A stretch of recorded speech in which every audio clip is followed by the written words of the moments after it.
नमस्कार दोस्तों, स्वागत है आपका साइट फॉर वर्ल्ड के ऑफिशियल लर्निंग प्लेटफॉर्म पर, जहां स्टूडेंट्स और जॉब सीकर्स के लिए करियर, टेक्नोलॉजी और प्लेसमेंट से जुड़ी इंडस्ट्री ओरिएंटेड और प्रैक्टिकल नॉलेज दी जाती है। अगर आप अपनी स्किल्स को नेक्स्ट लेवल तक ले जाना चाहते हैं, तो आप बिल्कुल सही जगह पर आए हो। चलिए शुरू करते हैं आज का इम्पोर्टेंट सेशन। अच्छा, एपीआई शब्द तो आपने कई बार सुना होगा, है ना? पर ये असल में है क्या और ये काम कैसे करता है? अगर आप भी ये जानना चाहते हैं, तो चलिए आज इसे मिलकर समझते हैं बिल्कुल आसान भाषा में। कभी सोचा है कि आपके फ़ोन का वेदर ऐप आपको मौसम का हाल बिल्कुल सटीक कैसे बता देता है? या जब आप ऑनलाइन कुछ खरीदते हैं, तो वो पेमेंट इतनी स्मूथली, इतनी आसानी से कैसे हो जाती है? इन सभी सवालों के पीछे ना एक ही टेक्नोलॉजी का हाथ है। और इसका जवाब है एक बहुत ही पावरफुल मैसेंजर, जिसे हम कहते हैं एपीआई, यानी एप्लीकेशन प्रोग्रामिंग इंटरफेस। ये समझिए कि यही वो सीक्रेट भाषा है जिससे अलग अलग ऐप्स और सॉफ्टवेयर एक दूसरे से बात करते हैं। तो आज के इस सफर में हम क्या क्या देखने वाले हैं? हम समझेंगे कि एपीआई क्या है, ये कैसे कम्युनिकेट करती है, इसकी असली ताकत क्या है, इसके अलग अलग टाइप्स कौन से हैं, और हाँ, भविष्य में हमें इसमें क्या नया देखने को मिलेगा। चलिए, सबसे पहले और सबसे जरूरी सवाल, आखिर ये एपीआई है क्या? इसे समझने का ना एक सबसे अच्छा तरीका है एक रेस्टोरेंट का उदाहरण।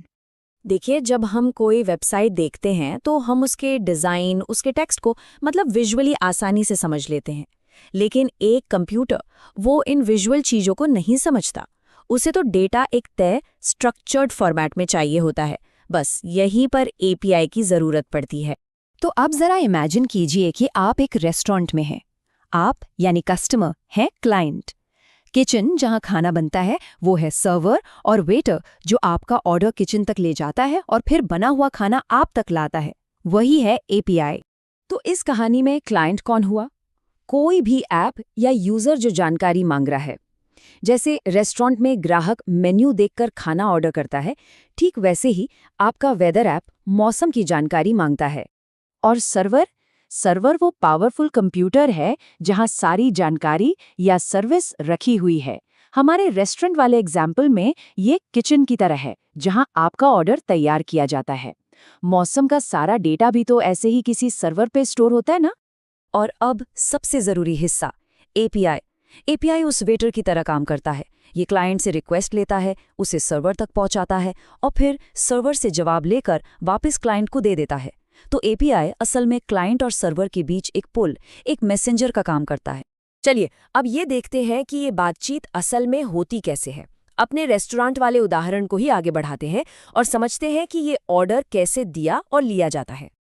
ये पूरा कम्युनिकेशन एक सिंपल साइकिल में होता है, जिसे कहते हैं रिक्वेस्ट रिस्पॉन्स साइकिल। बहुत आसान है। सबसे पहले क्लाइंट सर्वर को एक रिक्वेस्ट भेजता है। फिर सर्वर उस रिक्वेस्ट को प्रोसेस करके क्लाइंट को एक रिस्पॉन्स यानी जवाब भेज देता है। बस इतना ही। अब एक एपीआई रिक्वेस्ट में ना आमतौर पे 4 मुख्य हिस्से होते हैं। यूआरएल वो पता है जहां रिक्वेस्ट भेजनी है। मेथड ये बताता है कि करना क्या है, डेटा लेना है, भेजना है या डिलीट करना है। हेडर्स में रिक्वेस्ट के बारे में कुछ एक्स्ट्रा जानकारी होती है और बॉडी में वो असली डेटा होता है जिसे भेजा जा रहा है। इन मेथड्स को एक पिज्जा ऑर्डर के उदाहरण से समझते हैं, मजा आएगा। गेट का मतलब है जानकारी पाना, जैसे अपने ऑर्डर का स्टेटस पता करना। पोस्ट से नया डेटा बनता है, मतलब नया पिज्जा ऑर्डर देना। पुट से मौजूदा डेटा अपडेट होता है, जैसे अपने ऑर्डर में टॉपिंग्स बदलवाना। और डिलीट का मतलब है डेटा हटाना, यानी ऑर्डर कैंसिल करना। देखा, लगभग हर ऐप इन्हीं तरीकों से सर्वर से बात करता है। अच्छा, जब क्लाइंट और सर्वर आपस में डेटा भेजते हैं तो वो एक खास फॉर्मेट में होता है। 2 सबसे आम फॉर्मेट है जेसॉन और एक्सएमएल। जेसॉन काफी सरल और पढ़ने में आसान होता है, वहीं एक्सएमएल थोड़ा ज्यादा डिटेल्ड होता है। यही वजह है कि आजकल ज्यादातर एपीआईज जेसॉन का ही इस्तेमाल करती हैं, ताकि दोनों सिस्टम्स डेटा को आसानी से समझ सकें। तो अब हम ये तो समझ गए कि एपीआई क्या है और कैसे काम करती है, पर असली सवाल ये है कि ये इतनी जरूरी क्यों है। चलिए, अब इनकी असली ताकत को समझते हैं। आप इस बात से अंदाजा लगाइए, साल 2013 में ही 10,000 से ज्यादा पब्लिक एपीआईज मौजूद थीं, जो 2010 के मुकाबले 4 गुना थीं। और आज तो ये संख्या कहीं ज्यादा है। ये दिखाता है कि एपीआईज आज सॉफ्टवेयर इंडस्ट्री की रीढ़ बन चुकी हैं। एपीआईज के फायदे बहुत हैं। ये अलग अलग सिस्टम को जोड़ती हैं, जैसे किसी शॉपिंग साइट पर पेमेंट गेटवे को जोड़ना। ये ऐप्स को स्केलेबल बनाती हैं ताकि बढ़ते हुए ट्रैफिक को आसानी से हैंडल किया जा सके। इनसे कोड को दोबारा इस्तेमाल किया जा सकता है, जिससे डेवलपर्स का समय बचता है। और सबसे ज़रूरी, ये इनोवेशन को बढ़ावा देती हैं। जैसे स्पॉटिफाई की एपीआई का इस्तेमाल करके डेवलपर्स नए नए म्यूजिक ऐप्स बनाते रहते हैं। अब बात करते हैं एपीआईज के अलग अलग प्रकार की और उन्हें बनाने के कुछ ज़रूरी नियमों की, जिन्हें हर डेवलपर को ध्यान में रखना चाहिए। इन्हें रूल्स ऑफ द रोड भी कह सकते हैं। एपीआईज को मुख्य रूप से 4 प्रकार में बांटा जा सकता है। ओपन एपीआईज सभी के लिए उपलब्ध होती हैं। इंटरनल एपीआईज सिर्फ एक कंपनी के अंदर इस्तेमाल होती हैं। पार्टनर एपीआईज कुछ खास बिजनेस पार्टनर्स के साथ शेयर की जाती हैं। और कंपोजिट एपीआईज एक ही रिक्वेस्ट में कई जगहों से डेटा इकट्ठा करके ला सकती हैं। एक अच्छी एपीआई बनाने के लिए कुछ बातों का ध्यान रखना बहुत ज़रूरी है। इसका डॉक्यूमेंटेशन बिल्कुल साफ होना चाहिए, एक यूज़र मैनुअल की तरह। अपडेट्स मैनेज करने के लिए वर्जनिंग का इस्तेमाल होता है, जैसे V1, V2। सिक्योरिटी के लिए HTTPS और ऑथेंटिकेशन ज़रूरी है। और गलत इस्तेमाल को रोकने के लिए रेट लिमिटिंग लगाई जाती है। चलिए, अब हम अपने आखिरी सेक्शन पर आ गए हैं। आइए देखते हैं कि एपीआईज का भविष्य कैसा है और आगे कौन से नए ट्रेंड्स देखने को मिलने वाले हैं। आपको पता है, एपीआईज कोई नई टेक्नोलॉजी नहीं है। 1960 के दशक से ही ये ऑपरेटिंग सिस्टम्स में इस्तेमाल हो रही हैं। 2000 के दशक में रेस्ट जैसी वेब एपीआईज आईं। 2010 के दशक में ये माइक्रो सर्विसेज के लिए ज़रूरी बन गईं। और आज ये डिजिटल ट्रांसफॉर्मेशन और क्लाउड टेक्नोलॉजी का एक बहुत ही अहम हिस्सा हैं।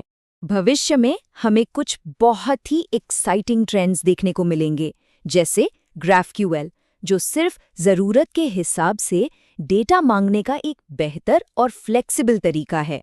एपीआई फर्स्ट डेवलपमेंट, जिसमें ऐप बनाने से पहले एपीआई डिज़ाइन की जाती है। और सर्वरलेस आर्किटेक्चर, जिसमें बिना सर्वर मैनेज किए एपीआईज बनाई जा सकती। तो हमने देखा कि एपीआई सिर्फ टेक्निकल पुर्जे नहीं है, बल्कि ये सॉफ्टवेयर डेवलपमेंट में नई संभावनाओं के दरवाजे खोलने वाली चाबियां हैं। ये अलग अलग टेक्नोलॉजीज को एक साथ मिलकर काम करने की ताकत देती हैं।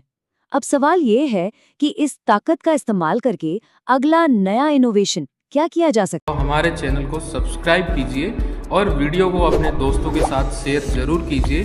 कमेंट सेक्शन में अपना डाउट या नेक्स्ट टॉपिक लिखना मत भूलिएगा।